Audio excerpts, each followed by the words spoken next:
ഒരുപാട് തലങ്ങും വിലങ്ങുമുള്ള പ്ലാനുകൾക്കൊടുവിൽ അങ്ങനെ അത് സംഭവിച്ചു. എന്താന്നല്ലേ?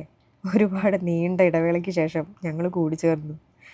എന്തൊക്കെയായിരുന്നു മലപ്പുറം കത്തി, മെഷീൻ ഗൺ എന്ന് പറഞ്ഞ പോലെ girls only trip to Kazakhstan, Vietnam, അല്ലെങ്കിൽ ഗേൾസ് ഓൺലി സ്റ്റേക്കേഷൻ UAE, ഒന്നും പറയണ്ട.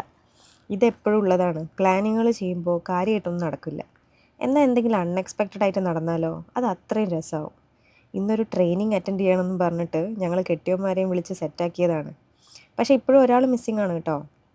ചെറുതൊന്നുമല്ല, ഒരു 13 വർഷത്തെ ഫ്രണ്ട്ഷിപ്പാണ്. ഇതിനൊക്കെ കാരണം വേറെ ആരുമല്ല, ഞങ്ങളുടെ പാരൻസ് തന്നെയാണ്. കോളേജിൽ ഫസ്റ്റ് ഡേ അച്ഛനും അമ്മയും വെൽക്കം സ്പീച്ച് കേട്ടോണ്ടിരിക്കുമ്പോൾ ശ്രദ്ധ മൊത്തം വേറെ എവിടെയോ ആണ്. എൻ്റെ കൂടെ റൂം ഷെയർ ചെയ്യാൻ നല്ല അടക്കവും ഒതുക്കവും ഉള്ള കുട്ടികളെ തിരഞ്ഞുകൊണ്ടിരിക്കുക. അങ്ങനെ നോക്കുമ്പോൾ തൊട്ടടുത്ത് തന്നെ ഉണ്ട് എല്ലാം തികഞ്ഞ 3 പിന്നെ അവിടെ നിന്ന് അങ്ങോട്ടേക്ക് വിടാതെ കൂടിയ ബാധകളാണ്. കണ്ടാൽ പിന്നെ പറഞ്ഞാൽ തീരാത്ത കുറേ വിശേഷവും കുശുമ്പും കുന്നായ്മയും ഒക്കെ കഴിയുമ്പോൾ ഒരു റിലാക്സേഷനാണ്.